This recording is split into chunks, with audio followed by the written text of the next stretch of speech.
Se dio a conocer una lista preliminar de aspirantes a participar a los cargos de elección de jueces, ministros, magistrados, etcétera, etcétera. Estos van a pasar todavía a través de una especie de tómbola, pero la lista está repleta de pifias. Hay nombres tan raros como Jorge 1, Jorge 2, Jorge 3. Hay uno, por ejemplo, el 295, que dice pruebas, pruebas, pruebas, pruebas. ¿Qué es eso? O sea, informes, informes, informes. O sea, está pa'l nabo esto. O sea, hecho de verdad con las patitas. Recuerde usted que hay candidatos del Poder Judicial, del Poder Ejecutivo y del Poder Legislativo. Hay errores imperdonables que demuestran la incompetencia y que demuestran, pues además, el bajísimo nivel de selección que hay. El bajísimo nivel de escrutinio dentro de los candidatos. Porque pues esto al final de cuentas es un albur, hombre. Salió mal y está saliendo muy mal y va a salir muy mal al parecer la elección. Ya no creo que el país se vaya a caer porque salga mal, la verdad, pero está saliendo mal. Triste lo que estamos viendo con la reforma al Poder Judicial. Ahí están los candidatos, que insisto, pues algunos van a ir a alguna tómbola.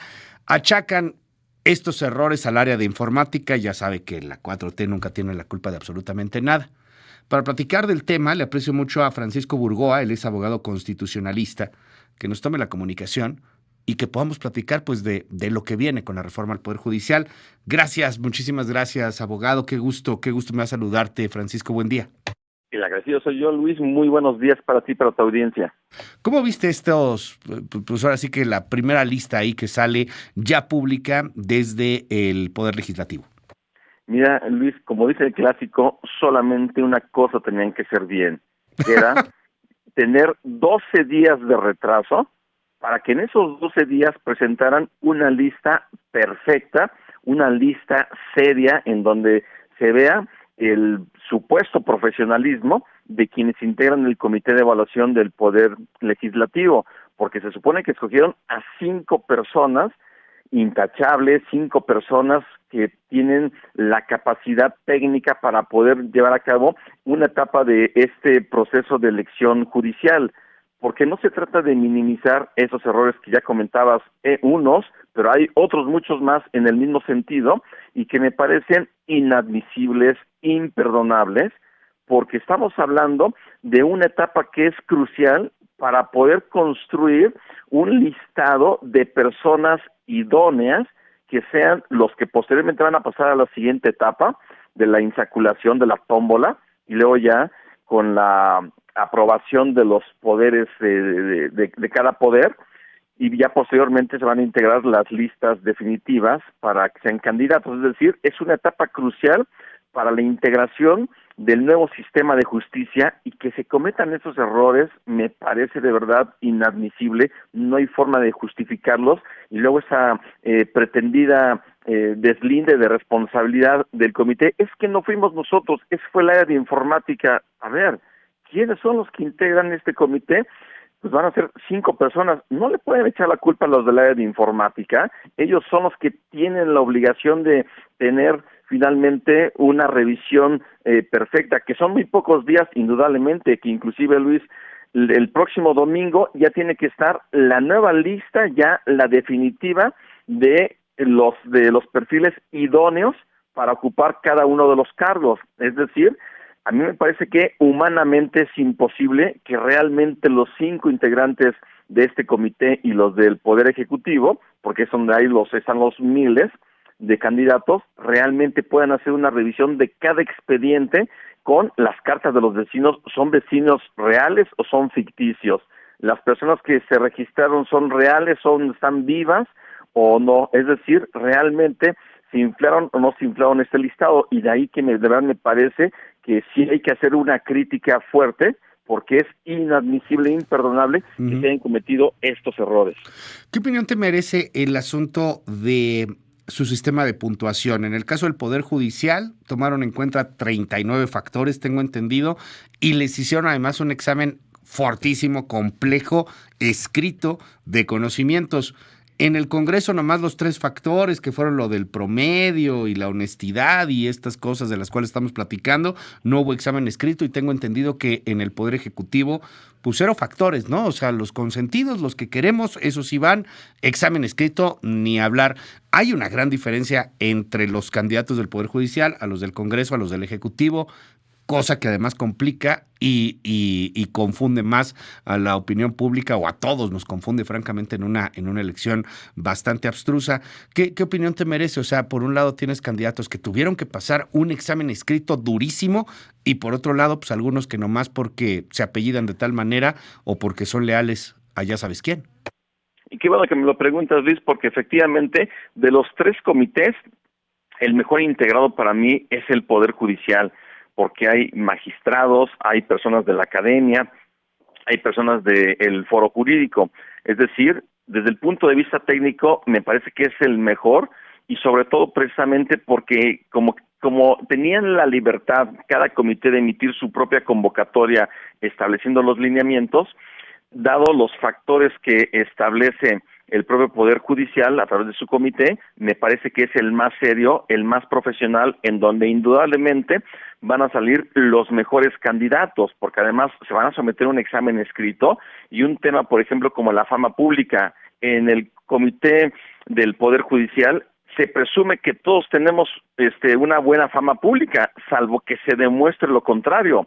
En cambio aquí, en los otros comités, pues simplemente queda a su criterio determinar si tienen o no tienen la fama pública los candidatos.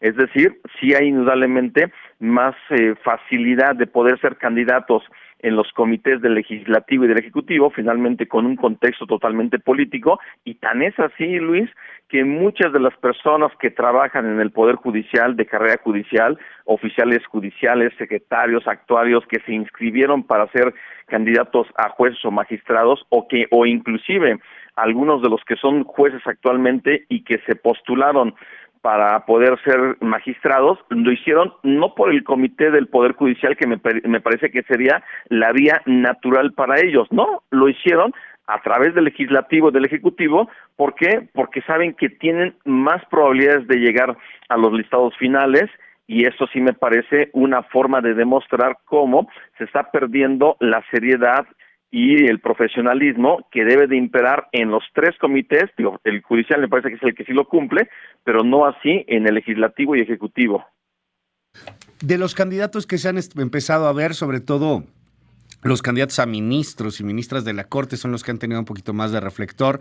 ¿Qué opinión te merecen estos perfiles? Hay algunos que sí tienen cierta carrera judicial, hay otros que han dicho, bueno, pues esto es lo que hay, tenemos que entrarle un poco con un asunto político, pienso en un Roberto Gil Suárez, por ejemplo, hay otros que fueron funcionarios de la 4T, pienso en el ex administrador de aduanas, Ricardo Peralta.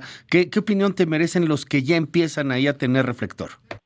Pues, digo, sé que hay perfiles que a mí me parecen con toda la capacidad para poder ocupar los cargos.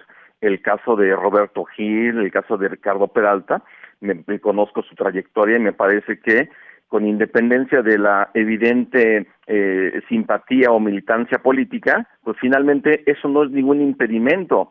Si se trata de tener una nueva Suprema Corte, una corte plural, pues entonces se tiene que privilegiar que realmente puedan llegar todos los pensamientos al Pleno de la Suprema Corte, porque de lo contrario, entonces se va a confirmar lo que hemos señalado muchos que hemos opinado sobre esta reforma judicial, que lo único que busca Morena es poder controlarla. Si no es así, entonces tiene que haber perfiles como Roberto Gil en el Pleno de la Suprema Corte, así como también de Ricardo Peralta, es decir, una corte en donde no pueda verse de forma, digámoslo así, inmediata, que hay un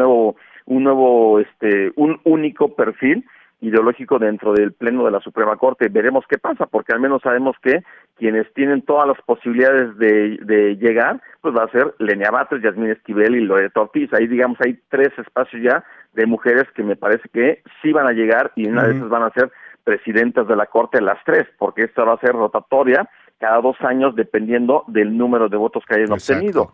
Es decir, estamos solamente en un proceso que indudablemente el próximo domingo, cuando conozcamos las listas definitivas de los 3 comités, pues vamos a tener todavía una depuración de quiénes son los que los comités consideran como los más idóneos para poder ocupar esos cargos. Te aprecio muchísimo que me hayas regalado estos minutos. Francisco Burgó, abogado constitucionalista, te mando un gran abrazo y estamos al habla si nos das oportunidad.